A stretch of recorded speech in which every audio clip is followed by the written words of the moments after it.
Screen visible है क्या?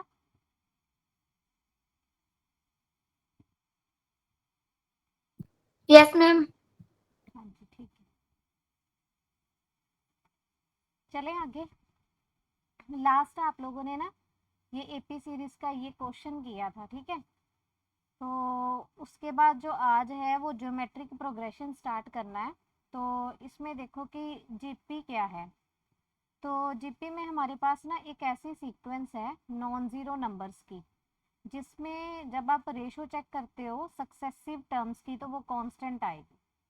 तो जनरली हम इसको कैसे लिखते हैं, इस वे से कि जैसे इसकी फर्स्ट टर्म जो है उसको ए के साथ डिपिक्ट किया, साथ में जो कॉमन रेशो है आर वो मल्टीप्लाई की, then a r square and so on up to a r n minus one. तो ये आपकी फर्स्ट टर्म हो गई, ये सेकंड है, ये थर्ड हो गई, ठीक है। ये थर्ड है तो एक पावर कम आ रही है, ये एक पावर कम आ रही है, तो ये आपकी nth टर्म हो गई, ठीक है। तो where a is the first term and r is the common ratio, तो इस तरीके से डिपिक्ट करते हैं। इसके बाद जनरल टर्म जो है उसको कैसे कैलकुलेट किया जाता है, तो यही आपकी जनरल टर्म बन जाएगी, इसको टी एन से डिनोट किया जाता है, दैट इज ए आर की पावर एन माइनस वन। तो आपको इसमें फर्स्ट टर्म और कॉमन रेशो निकालनी है। आफ्टर दैट सब्सटीट्यूट करने पर आपके पास जो है वो जनरल टर्म निकल आएगी। आगे देखते हैं कि सम कैसे करते हैं। जैसे आपके पास ये जीपी है, ठीक है, इसमें आपको अगर तो फाइनाइट नंबर ऑफ टर्म्स है, जैसे यहाँ पर लिखा है sum of the first n terms, n means कि कोई फाइनाइट नंबर ऑफ टर्म्स हैं आपके पास, उसका अगर आपने सम कैलकुलेट करना है जीपी में, तो ए आर की power n minus one upon r minus one ये फॉर्मूला है, या फिर आप इसको ए वन माइनस आर की power n upon one minus r इस तरीके से भी लिख सकते हैं, ठीक है ना। माइनस निकाल के इसको थोड़ा इस वे से लिख दिया। दूसरी बात ये इसमें नोट देखना कि अगर r is equals to one बन जाए, यहाँ पर मैं r को वन रख रही हूँ, तो ये क्या बन जाएगा, a प्लस ए प्लस ए, ठीक है। r हर बार वन रख रहे हैं, तो वन की कितनी भी पावर करते जाओ वन ही रहता जाएगा, तो इस तरीके से ये आ जाएगा। तो ये आपके पास कितनी टर्म्स हैं टोटल, ये फर्स्ट ये सेकंड ये n टर्म्स है ना, तो ये n times a plus a हो जाएगा।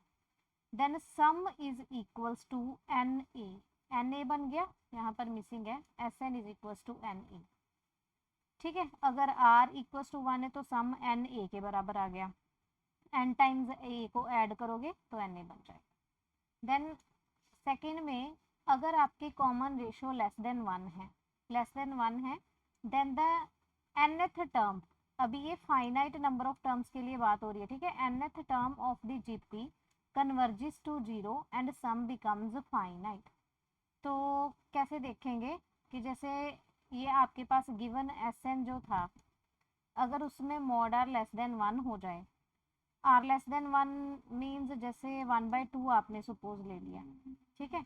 It converges to zero as n tendings to infinity, limit n tendings to infinity है, तो जैसे ए आर की पावर एन माइनस वन इस तरीके से है, then the sum becomes finite. अब ये कैसे, ये लेस देन वन है ना नंबर, तो जब आप यहाँ पर इन्फिनिटी सब्सटीट्यूट करोगे वन बाई टू की पावर इन्फिनिटी, इसका क्या मीनिंग है, एक तरीके से आप इसको इस तरीके से मल्टीप्लाई करते जा रहे हो इनफाइनाइट टाइम्स, तो डिनोमिनेटर देखो ये बड़ा होता जाएगा जब आप मल्टीप्लाई करोगे। फर्स्ट टर्म में वन बाई टू आ गया, ठीक है, इसको अगर मल्टीप्लाई किया तो वन बाई फोर बन गया, फिर वन बाई टू से किया तो वन बाई एट बन गया, ये डिनोमिनेटर बड़ा होता जाएगा। डिनोमिनेटर बड़ा हो रहा है तो ये वन बाय समथिंग किसको अप्रोच कर रहा है आपका, as n tendings to infinity, zero को, जीरो के पास अप्रोच करने की कोशिश कर रहा है। तो यहाँ पर यही कहा है कि अगर nth टर्म जीपी की देखें, अगर कॉमन रेशो एक से छोटी आ रही है तो जीपी क्या करेगी, कन्वर्ज करेगी जीरो को, और सम जो है आपका फाइनाइट आ जाएगा।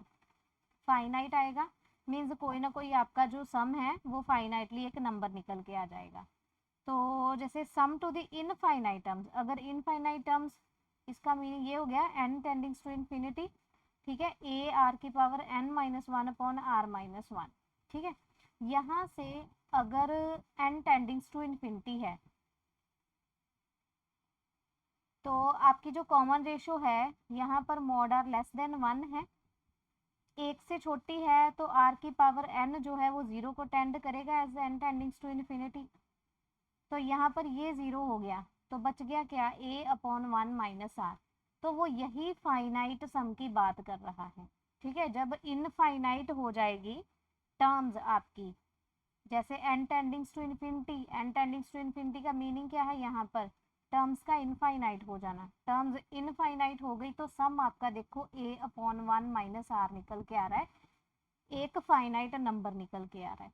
ठीक है, तो यहाँ पर जो मेन कंक्लूजन की बात है वो क्या है, एक तो आपको ये वाला फॉर्मूला माइंड में रखना है, sum of a finite number of terms. ठीक है, फिर अगर R1 हो जाता है तो तब सम क्या है, ये डायरेक्ट MCQ बन के आ सकता है। इसको आपको इस तरीके से समझना है, जब मॉड आर लेस देन 1 है, यानी कि कॉमन रेशियो एक से छोटी दिख रही है, तो जीपी आपकी 0 को कन्वर्ज करेगी। ये एक छोटा सा यहाँ से ये MCQ बन जाएगा। ठीक है, और उसका सम जो है वो फाइनाइट आ रहा है। इनफाइनाइट जीपी दी हो तो सम कैसे निकालना है, a/1 माइनस आर करके। ठीक है, यहाँ से ये 4-5 पॉइंट जो है वो नोट करने वाले हैं। आगे चले, नेक्स्ट में क्या है, ज्योमेट्रिक मीन की बात करता है। ठीक है, जैसे ए बी और सी ये तीन पॉजिटिव नंबर्स हैं, ध्यान रखना, पॉजिटिव नंबर्स जीपी में है, तो b is called the geometric mean. B को ज्योमेट्रिक मीन तब बोला जाएगा जब ये रिलेशन सेटिस्फाई हो, b square is equals to a c. ठीक है, तो b square is equals to a c अगर होल्ड कर रहा है तो बी क्या बन जाएगी, ज्योमेट्रिक मीन बन जाएगी। देन कहते हैं if a and b are of the same sign, अगर ये दो सेम साइन के हैं तो जो जी है ज्योमेट्रिक मीन है, तो g square is equals to a b. Same simple सी बात है कि b square is equals to a c होगा अगर ये दोनों सेम साइन के हैं। अगर ओपोजिट साइन के हैं तो जो ज्योमेट्रिक मीन है वो एग्जिस्ट नहीं करता। फॉर एग्जाम्पल जैसे मान लो आपके पास है 2, 4 और 8। ठीक है, यहाँ से चेक करो, ये बी स्क्वायर है is equals to a c बन रहा है क्या, 4 का square is equals to 2 into 8, done. तो अगर ये दोनों ऑपोजिट साइन के हो गए ए और बी, ए को -2 ले लिया, बी को ऐसे ही ले लिया, बीच में ये 4 लिखा हुआ है, तो क्या अब रिलेशन होल्ड करता है, b square is equals to a c बन रहा है, 4 का square is equals to -2 into 8। ये स्क्वायर है ऑलवेज पॉजिटिव रहेगा, इधर नेगेटिव आंसर आ रहा है, तो ये तो हो नहीं सकता है ना, कॉन्ट्राडिक्शन आ गई। इसलिए जीएम जो है वो एग्जिस्ट नहीं करेगा अगर ए या बी में से किसी एक का साइन भी जो है वो नेगेटिव हुआ तो। ठीक है, तो ये क्लियर रखना कि जो यहाँ पर बात की गई है तीनों के तीनों पॉजिटिव नंबर्स की बात करते हैं। ठीक है, या सेम साइन की। अब आगे आता है जीएम इंसर्ट करना ए और बी के बीच में, दो नंबर है, जैसे हम उस दिन अर्थमेटिक प्रोग्रेशन में बात कर रहे थे, वैसे ही यहाँ पर ए और बी दो नंबर्स हैं जिनके बीच में ये एन ज्योमेट्रिक मीन्स आपको इंसर्ट करने हैं। सिमिलर वे से ये फर्स्ट टर्म हो जाएगी, ये सेकंड हो जाएगी, ये थर्ड हो जाएगी। ठीक है, ये थर्ड है तो यहाँ पर 2 आ रहा है, तो ये n है तो यहाँ पर ये कौन सी टर्म बनेगी, n+1 टर्म बन जाएगी। ठीक है, तो टोटल आपके पास 1 से लेके n तक ये टर्म्स आ जाएंगी, एक ये हो गई, तो टोटल आपके पास n+2 टर्म्स हो गई सीरीज में। ठीक है, एक टर्म एक्स्ट्रा आ गई एक तरीके से। एक मिनट रुको,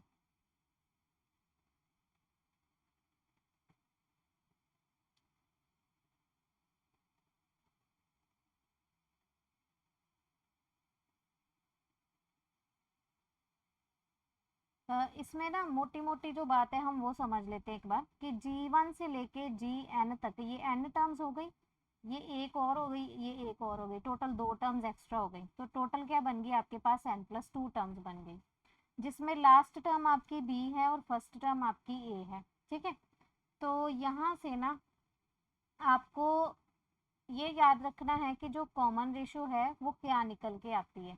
देखो लास्ट टर्म b है, b इज इक्वल्स टू क्या बनेगा, a r की पावर, ये n+2 टर्म है, n+2 उसमें से एक माइनस करेंगे यहाँ पर। ये वाला स्टेप बता दो, अगर क्लियर नहीं है तो मैं आपको एक बार रिपीट कर दूँ। क्योंकि जब nth टर्म लिखते हैं वो a r की पावर n-1 लिखते हैं। ठीक है, ये आपकी b जो है वो n+2th टर्म है। ठीक है, ये n+2th टर्म है, तो इसको कैसे लिखेंगे, ए आर n+2 में से एक माइनस करके, बस वही लिखा है n+2 में से एक माइनस करके। वो क्या बन गया, ए आर की पावर n+1। ठीक है, यहाँ से आर की वैल्यू निकाल लो, b/a बन जाएगा, और ये जो n+1 पावर है वो 1/n बन के इसके ऊपर आ जाएगी। ठीक है ना, रेसिप्रोकल में। तो यहाँ से जो मेन याद रखना है वो यही है कि आर की वैल्यू क्या आती है, क्योंकि जब आप जीएम निकालोगे तो आपको रेशो चाहिए, that is b/a raise to power 1/n+1। ठीक है, बाकी ये तो आप बाद में सॉल्व कर लोगे, इसको चाहे नहीं देखो। Then product of the n GMs, आपने ये जो 1 से लेके n तक ज्योमेट्रिक मीन्स इंसर्ट की हैं, इनका प्रोडक्ट क्या है, equals to the nth power of the single GM. Single geometric mean क्या आएगी, √AB। ठीक है, सिंगल ज्योमेट्रिक मीन √AB, उसकी nth पावर अगर कर दो, that is the product of all the GMs. ठीक है, ये तो सिंपल सी बात है, इसमें कुछ खास नहीं है। आपको पेपर में बस ये चाहिए specially, single GM ma'am √AB। n आगे आ जाएगा या ए बी की पावर n/2 आ जाएगा? n/2 आ जाएगा, पावर में n/2 आ जाएगा। ये देखो जी, ठीक जी की पावर n है ना, तो मीन्स √AB की पावर n। ठीक है, इस तरीके से। ठीक है मैम। हाँ जी, वैसे आपको यहाँ से सिर्फ एक आर का ये एक्सप्रेशन याद रखना है ताकि क्वेश्चन इजीली कर पाओ। इसमें relation between A M G M है, A M is always greater than और इक्वल्स टू जी एम। ये रिलेशन रहता है आपके पास अगर कोई भी दो नॉन नेगेटिव नंबर है, जैसे ए और बी ले लिए, तो arithmetic mean that is a+b/2 is always greater than equals to √AB। ये कुछ क्वेश्चन सॉल्व करने में आपको हेल्प करेगा, लेकिन ये क्वेश्चन ना इसमें नहीं मैं करवा रही, सीधा असाइनमेंट में आपको मिल जाएगा। ठीक है, इसमें नहीं करवाऊंगी, इस रिलेशन से रिलेटेड, और ये इंपॉर्टेंट है। फिर equality, equality for the arithmetic mean and geometric mean exist when a is equals to b, तभी इक्वल हो पाएगा। यहाँ पर आप रख के देख लो b को a, तो ये 2a/2 बन जाएगा, which is greater than equals to a²। ये कट गया, ये बच गया a is equals to a। ठीक है, इक्वेलिटी कब होल्ड करती है, जब ये दोनों a और b इक्वल हो जाएंगे। ये छोटा सा एमसीक्यू डायरेक्ट भी आता है। ठीक है,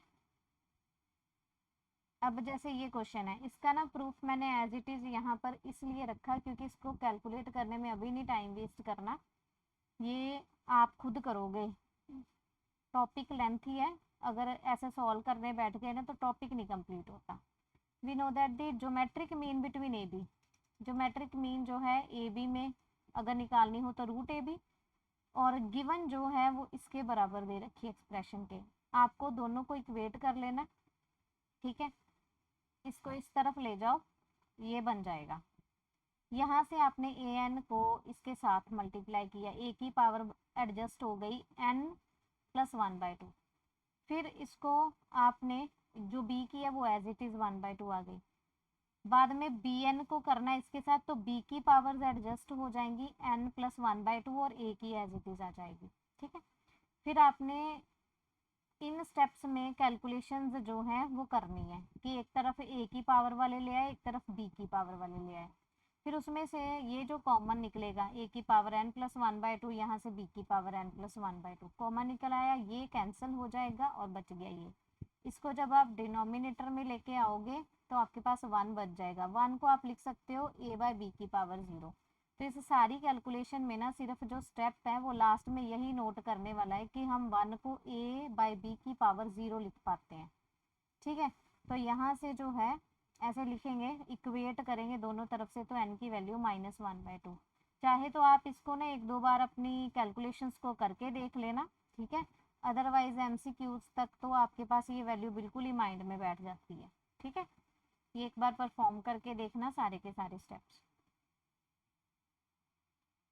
अच्छा, ये क्वेश्चन है, ये थोड़ा सा अलग है, ऐसा क्वेश्चन आ सकता है।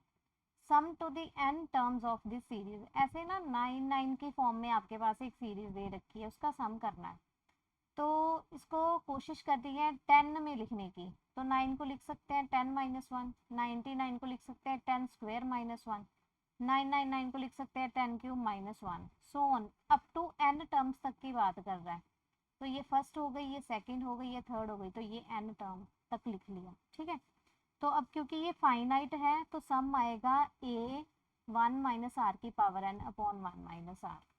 तो यहाँ से देखो, ये जो 1 1 1 और 1 है, ये कितनी बार आएगा? आपके पास टोटल n टर्म्स हैं, तो मैं 10 plus 10 square plus 10 cube plus on up to 10 की पावर n को अलग लिख लूँगी, और जो माइनस है वो कॉमन निकाल के ये जो 1 1 1 है अप टू n टाइम्स अलग लिख दूँगी।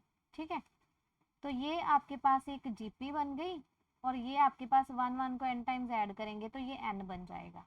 ठीक है, तो ये जीपी बन गई और ये n बन गया।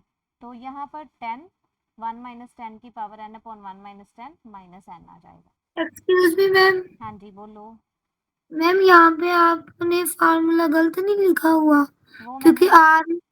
मैं बताती हूँ आपको ना, स्टार्टिंग में बताया था s n is equal to a 1 minus r की पावर n 1 माइनस आर। आप इस तरीके से लिखते हो शायद, ये वाला कह रहे हो? हाँ जी, क्योंकि आर हाँ, ग्रेटर देन 1 है ना। आर, एक मिनट, अरे ऐसा कोई नहीं, इसमें से मैंने माइनस निकाल दिया ना, तो ये ओके, बन गया।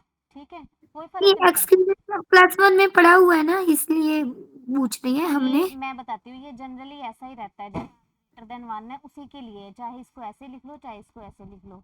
वो जो कॉमन रेशियो लेस देन 1 है ना, उसका कंसेप्ट सिर्फ वो था जो मैंने स्टार्टिंग में इन्फिनिटी तक जो जीपी का सम जो है वो जीरो को कन्वर्ज करता है, उसके लिए बताया था। ठीक है, जो आर लेस देन 1 है ना, उसका रोल आपको वो कन्वर्ज करवाने के मतलब लिए। आप ऐसे कह रहे हो कि कोई फर्क नहीं पड़ता। हाँ, इन ग्रेटर देन 1 में इन दोनों में से कुछ भी कोई फर्क नहीं पड़ता, क्योंकि अगर माइनस निकालोगे तो वो कट जाएगा ना, सिर्फ ये बचेगा। ठीक है। ठीक है, ठीक है मैम। अच्छा, ठीक। तो ना एक ये बात, ये क्वेश्चन समझ में आ गया क्या? यस मैम, ये तो। हाँ चलो, अब इसके ना बेसिस पे एक, जैसे मान लो मैं चेंज कर दूँ, मान लो ऐसा पैटर्न आ गया 5 plus 5 plus 5 5 up to n terms तक, ऐसा क्वेश्चन आ गया, इसको कैसे करेंगे फिर?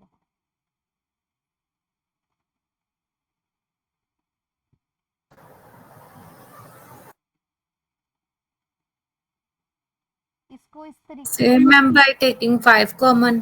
हाँ जी 5 कॉमन निकाल लिया, बच्चा 1 plus 1 1 plus 1 1 1 so on up to n terms. उसके बाद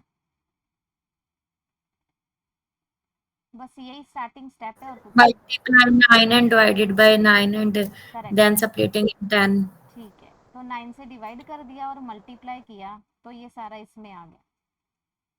ठीक है, तो ऐसे अगर कर दिया तो ये सारे का सारा दोबारा से आपका यही क्वेश्चन रिपीट हो जाएगा।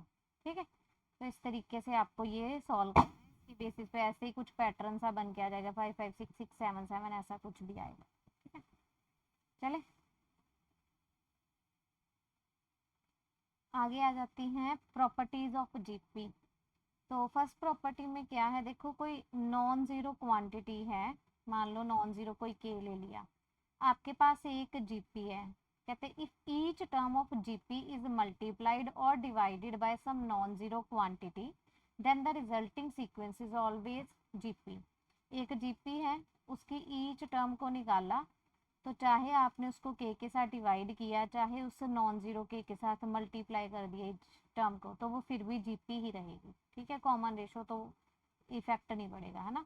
सेकंड में क्या कहते हैं, in an finite GP, finite GP number of the terms is odd then the middle term is the geometric mean of the first and the last terms।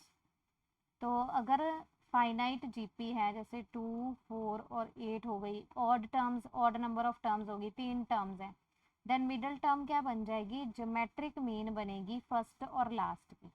ठीक है, अगर इवन आ जाएगी जैसे, तो फिर ये 2 मिडल टर्म्स बन जाएंगी। बस इतने सा बात है, ज्योमेट्रिक मीन का सिंपल कंसेप्ट है जो आप निकालते हो, बस ऑड में देख लेना कि मिडल कौन सी बनती है और इवन में 2 बनेंगी, सिंपल सी बात है, ठीक है। फिर आती है ABC अगर जीपी में है तीनों नंबर्स तो फिर रेशो का कंसेप्ट लगा दो, B/A is equals to C/B होगा। यहाँ से वो कंडीशन बनी क्रॉस मल्टीप्लाई करने पर B² is equals to AC, जो कि जीपी की कंडीशन है, ठीक है। Reciprocals of the terms of the GP also give a GP with the common ratio 1/r। तो रेसिप्रोकल अगर लेंगे जीपी का उनकी टर्म्स का तो वो फिर से एक जीपी बनेगी, बस रेशो जो है वो 1/r बन जाएगी। If each term of GP is raised to the same power k, एक आपके पास जीपी है 2, 4, 8 एंड 16 एंड सो ऑन, इसको आप सेम पावर k के साथ रेज कर दो, लेट्स से इसको 2 के साथ रेज कर दिया, तो ये फिर से क्या बनेगी, एक जीपी बन जाएगी जिसमें कॉमन रेशो क्या होगी r की पावर की। जो पहली जीपी थी 2, 4, 8, 16 वाली, इसमें कॉमन रेशो क्या थी 2, इसमें कॉमन रेशो चेक कर लो, ठीक है, वो क्या आ जाएगी 4² अपॉन 2²। सॉल्व करके देखो, that is r power k, यानी कि 2 की पावर 2 वापस बन जाएगा, ठीक है ना। तो इस तरीके से ये वैसे प्रॉपर्टीज इसलिए देखनी है क्योंकि ये ना जैसे क्वेश्चन आ जाते हैं ना, which of the following is true, ऐसे बन के आ सकता है और कुछ नहीं इसमें से बन सकता, which of the following is true statement ऐसे बनेगा। 3-4 स्टेटमेंट्स लिख देंगे, आपको ये प्रॉपर्टीज बीच में एक आधी गलत करके लिख देंगे, ठीक है। इसमें से ज़्यादा ध्यान देने वाली ये और ये है, बाकी तो सिंपली समझ में आ जाएंगे। अब ये जो लास्ट है, in GP the product of the terms equidistant from the beginning and the end is always the same and is equal to the product of the first and the last terms only for the finite GP. Finite GP का एक result है, इसमें क्या है product, कौन सी, जैसे ए ले ली, AR² AR cube हो जाएगा, AR की पावर 4 AR की पावर 5 होगा। Product of the terms equi distance, बराबर डिस्टेंस पे होनी चाहिए from the beginning and the and. मान लो मैंने स्टार्टिंग से ये छोड़ दी 2 टर्म्स, ये भी छोड़ दी 2 टर्म्स, ठीक है। और प्रोडक्ट ऑफ द टर्म्स की, ये भी 2 छोड़ के है, ये भी यहाँ से 2 छोड़ के है, ठीक है, इनका प्रोडक्ट किया, A² R की पावर 5 बन गया। तो ये जो इक्वी डिस्टेंट पर टर्म्स थी उनका प्रोडक्ट किया, ये किसके बराबर आएंगी, फर्स्ट और लास्ट के प्रोडक्ट के। फर्स्ट और लास्ट का प्रोडक्ट कर दो, A² R की पावर 5। बात समझ में आई, जैसे 2, 4, 8, 16, 32 ऐसे दिया है, तो यहाँ से मैंने 2 टर्म्स छोड़ दी, यहाँ से 2 छोड़ दी, वैसे बचा नहीं, 1 मिनट एक और लिखनी पड़ेगी, 64।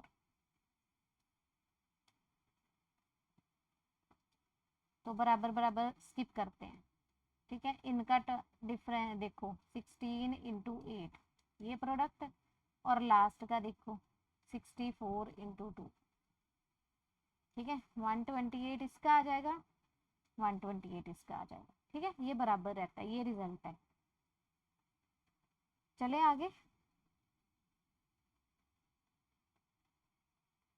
ये क्वेश्चन है सम ऑफ द इनफाइनाइट। ये क्वेश्चन सबसे पहले ध्यान से पढ़ना कि फाइनाइट की बात करता है या इनफाइनाइट की। इनफाइनाइट टर्म्स की जीपी है जिसका सम दे रखा है 15, तो सम क्या आता है A/1 - R, ये आता है, विच इज इक्वल्स टू 15, ये लिख दिया।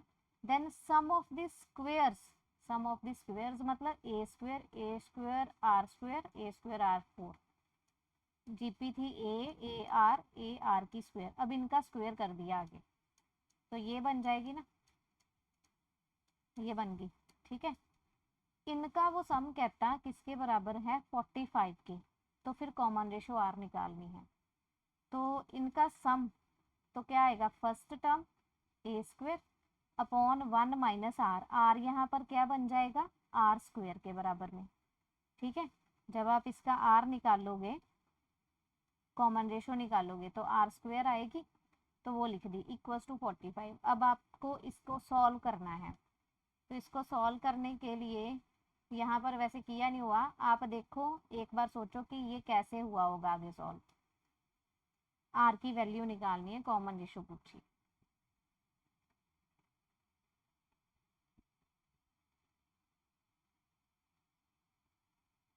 आपको आर चाहिए, इसका मतलब है ए को इलिमिनेट करना है।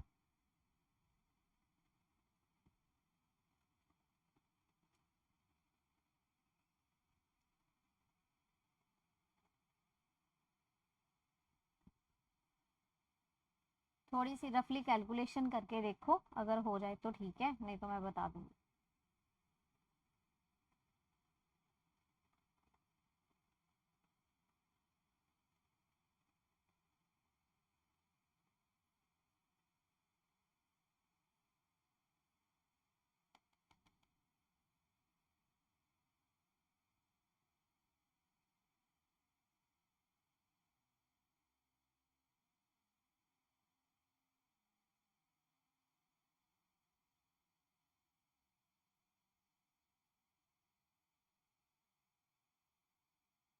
हुआ क्या?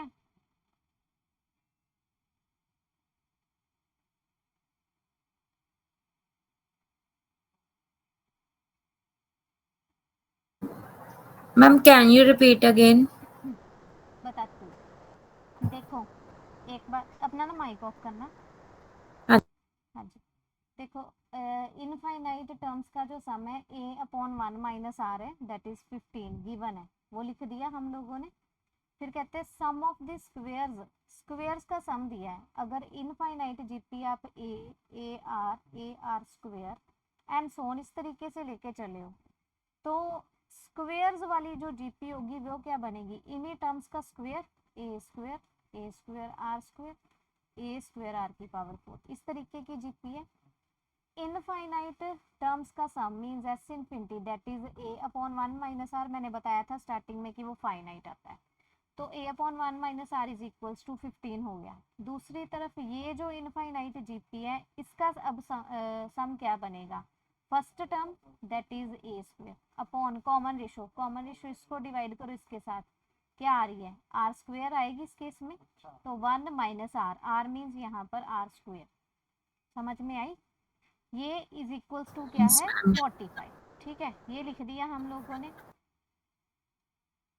अब इसको कैलकुलेट करना है, तो ए, क्योंकि रेशो चाहिए ना आर, तो ए को एलिमिनेट करना है। तो यहाँ से देखो a is equals to 15 minus 15 r, ये बन रहा है एक तरीके से। यहाँ कहो कि 15 इंटू 1 माइनस आर, ये बन रहा है।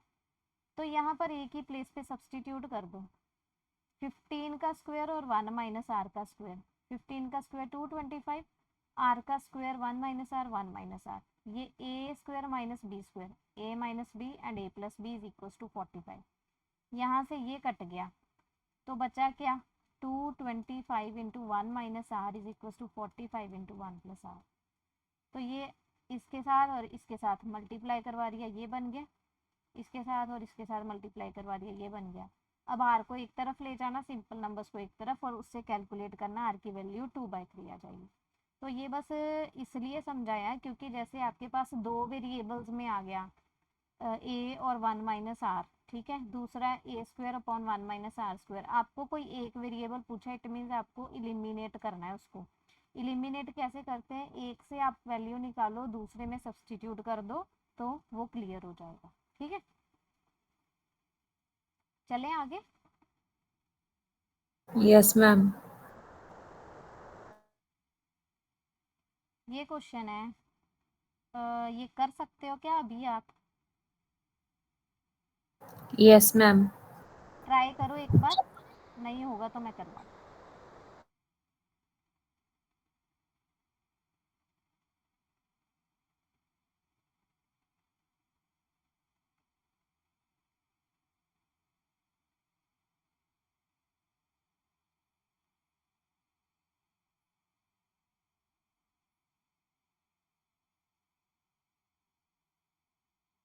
ये शायद किसी पेपर में आया भी होगा।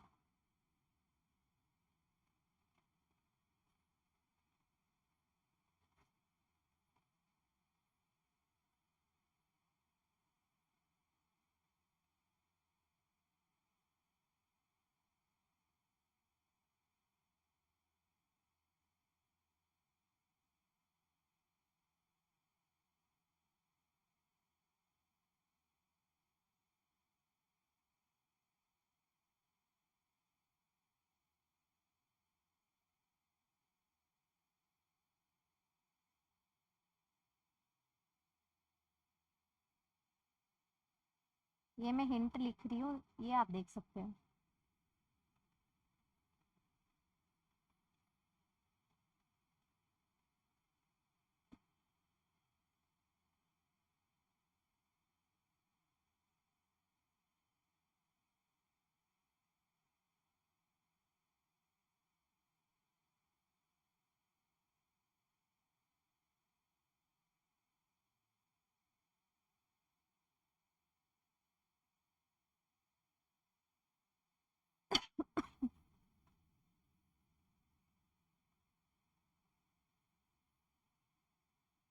गिवन फाइनाइट जीपीज हैं, कॉमन रेशियो लेस देन 1 है, कॉमन रेशियो लेस देन 1 है, तो आप देख सकते हो ये एक फाइनाइट नंबर x को कन्वर्ज कर रही है, ये एक y को कन्वर्ज कर रही है।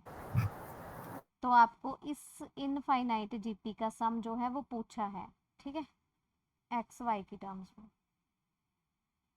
Ma'am, by taking the value of a and b from x and y and then applying the series term, that is 1 upon 1 minus ab. बिल्कुल सही है आपका। तो जैसे यहाँ से x इज इक्वल्स टू ये 1/1 माइनस ए बन गया, यहाँ से अगर इनफाइनाइट जीपी का सम निकाले तो 1/1 माइनस बी बन गया। तो यहाँ से वैल्यू सॉल्व करेंगे ए के लिए, यहाँ से सॉल्व करेंगे बी के लिए, ठीक है। तो ये x माइनस 1/x आ गई और ये y माइनस 1/y आ गई, ठीक है। अब क्योंकि इस जीपी का हमें सम निकालना है, इनफाइनाइट है, तो a/1 माइनस आर क्या आ रहा है इसका, ए बी। तो इसमें बस ये a और b की वैल्यू रख दो और प्रूव करो कि ये आ जाएगा, ठीक है। 1/1 minus x minus 1/x, y minus 1/y, ठीक है।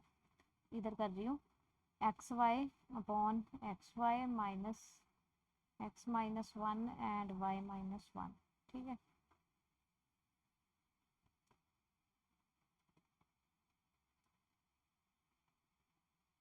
जब ओपन करोगे तो ये कट जाएगा इसके साथ और बचेगा x y upon x plus y minus 1, ठीक है।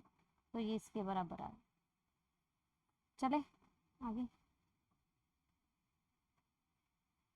ये अब आप करो, एक जीपी में फिफ्थ टर्म दे रखी है that is 27 and eighth term is 729, find its 11th term. T5 is 27, T8 is 729 and T11 आपको फाइंड आउट कर, ये a r की पावर 4 एक कम आ जाएगा, ये a r की पावर 7 एक कम आ जाएगा, ये a r की पावर 10 ये निकालना है। तो जैसे एपी में तो हम सब्ट्रैक्ट करते थे, तो ये जीपी है तो आपको इन दो इक्वेशंस को क्या करना पड़ेगा, डिवाइड करना पड़ेगा। तो ए आर की 7 अपॉन ए आर की 4 729 अपॉन 27, ए कट जाएगा, ये बचेगा आर की पावर 3 इक्वल्स टू 27 और यहाँ से आर क्या आ जाएगा, ये 3 का क्यूब है तो 3 आ जाएगा, ठीक है। 3 आ गया तो यहाँ से हम ए निकाल सकते हैं, इधर कर देते हैं, ए आर की 427 था तो a is Ma'am, equal D answer. 3 की पावर डी 4 ऑप्शन 1/3, तो 1/3 इंटू 3 की power 10 which is equals to 3 की पावर 9, यही आ रहा है, 3 की पावर 9 आ रहा है Yes, ma'am. और ये Yes, ma'am. डी बन जाएगा, ठीक है। चले आगे, how many terms of the GP are required to give the sum is equals to 254, sum is equals to 254 and gp is given to 4 8 and 16 so on। Infinite GP है तो a/1 minus r, तो 254 is equals to 1/1 minus r कितना है, एक minute, number of terms पूछी D option 7 आ रहे हैं, हैं, 7 आ रहे हैं एक minute, D option number of terms पूछी है ना, How many terms of the GP are required to give the sum of 254? GP is 2, 4, 8 and 16. ये इनफाइनाइट GP कैसे हो गई? इनफाइनाइट नल ते आएगा ही नहीं। या मैम अच्छा n टर्म्स होगा, हाँ sum to n n terms. Yes यहाँ पर n तक होनी चाहिए, या फिर ना हो सकता है इनफाइनाइट हो और बीच में सिर्फ जो n तक आ रही है उसका सम पूछा हो, ये भी हो सकता है। तो इसमें Sn का फॉर्मूला लगना चाहिए क्योंकि n terms, how many terms पूछा है ना, तो फाइनाइट का पूछ रहा है। तो a r की power n minus one upon r minus one लगेगा विच इज़ 254। तो ये आ गई 2 और r आ गई 2 की power n minus one, that is 2 minus 1 254। ठीक है, 2 की power n is equal to 1 to 8, 2 की power n is equal to, ये कितना बनेगा 2 की पावर 7। 7। ठीक है, तो डी आ गया। तो ये ध्यान रखना इनफाइनाइट हो तब भी कोई बात नहीं क्योंकि उसने हाउ मेनी टर्म्स पूछ लिया ना, अभी हमें पता ही नहीं है फाइनाइट है कि नहीं। यहाँ पर n तक कोई ना कोई टर्म तो आ रही होगी, आगे वाली n+1 हो जाएगी, उसके आगे कुछ और भी चल रहा होगा। ठीक है, तो कोई फर्क नहीं पड़ेगा, बस ये हाउ मेनी मीन्स फाइनाइट लगाना पड़ेगा। नेक्स्ट निकालते हैं, sum of the first 3 terms of the GP is 21/2 and their product is 27। Sum of the first 3 terms, अब GP है, प्रोडक्ट की बात की है, जब प्रोडक्ट की बात की हो ना और 3 टर्म्स की बात की है तो आपको ऐसी 3 नंबर चूज करने हैं कि उनकी जो r है वो कैंसिल हो रहा हो। जैसे एक तो a/r ले लिया, एक a ले लिया और एक ar ले लिया, क्योंकि जब इनका प्रोडक्ट करेंगे ना तो ये r कैंसिल हो जाएगा। ठीक है, बचेगा आपके पास a³ which is equal to 27 given, product given था, यहाँ से a निकल के आ गया आपके पास 3। ठीक है, सम दिया है, sum means a/r plus a plus ar, ये क्या आ गया 21/2 दिया है, तो यहाँ पर सब्सटीट्यूट सी कर दो। आंसर। 1 मिनट, हाँ जी सही है आपका, सी है। यहाँ से क्वाड्रेटिक बन जाएगी जब आप इसको सॉल्व करोगे, क्वाड्रेटिक इक्वेशन, और उसके रूट्स निकालना, आर की वैल्यू सी ऑप्शन वाली आ जाएगी। ठीक है, ये थोड़ा सा सॉल्व कर लें। ये which of the following is the geometric mean of 3 and 12? 3 और 12 की ज्योमेट्रिक मीन बतानी है कि कौन सी है, क्या फॉर्मूला था? B option. 6। Geometric mean root a b. ठीक है, 3 into 12 that is 36, that is 6, option B. Fifth term of GP is 2, product of its 9 terms पूछा है। Fifth term means a r की power 4 is 2, product of its 9 terms a ar square and so on up to a r की power 8 तक जाएगी। ठीक है, ये निकालना है। B option. हाँ जी सही है। तो देखो इसको यूज करना है ना, तो ये a कितनी बार आ रहा है आपके पास, 9 टाइम्स आएगा ना, ये 1 हो गया, ये 2 हो गया, यहाँ तक 8 हो गया, और ये एक और ही 9 हो गए। r की पावर्स देखो, ये 1 हो गई, ये 2 है, ये 8 तक जा रही है, तो r की power 1 base same power z हो जाएगा ना, 1 + 2 + सोन अप टू 8। ठीक है, इस तरीके से ये बन गया 1 की पावर 9, r की power sum of 8 natural numbers, 8 × 8 + 1 9/2, याद है ना, 1 + 2 + सोन अप टू n, इनका क्या आता है nn + 1/2। ठीक है, तो पहले 8 है तो ऐसे आ जाएगा, तो ये a की पावर 9 और r की पावर 36 बन रहा है, तो ये जो भी बनेगा ना वो इसी से बनेगा। तो ये 9 अगर मैं कॉमन निकाल लूँ, यहाँ पर 4 आ जाएगा, ये बार 9, तो इसकी वैल्यू 2 दे रखी है, तो 2 की पावर 9 दैट इज 512। ठीक है, तो ये समझ में आया, इस तरीके से सॉल्व करने, इसमें ये छोटा सा कंसेप्ट लगेगा।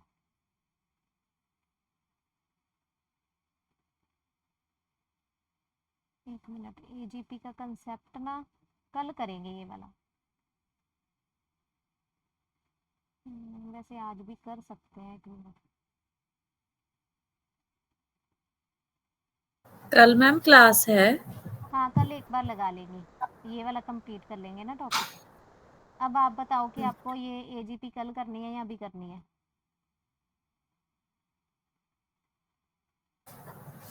देख लो मैम आप। ये ना पता क्या है, फिर टॉपिक इकट्ठा ही हो जाएगा। यस मैम, ये थोड़ा कंफ्यूजिंग है, हाँ वहां तक तो होता था, ये हाँ, कंफ्यूजिंग ये है। थोड़ा सा डिफिकल्ट है। आप एक बार ना जीपी तक ही करो, ठीक है? तो ये हम फिर कल ही करेंगे, ये एक साथ हो जाएगा एचपी और एजीपी, ठीक है? ये ज़्यादा नहीं है। चलो ठीक है, फिर मिलते हैं कल। Thank you ma'am. ओके।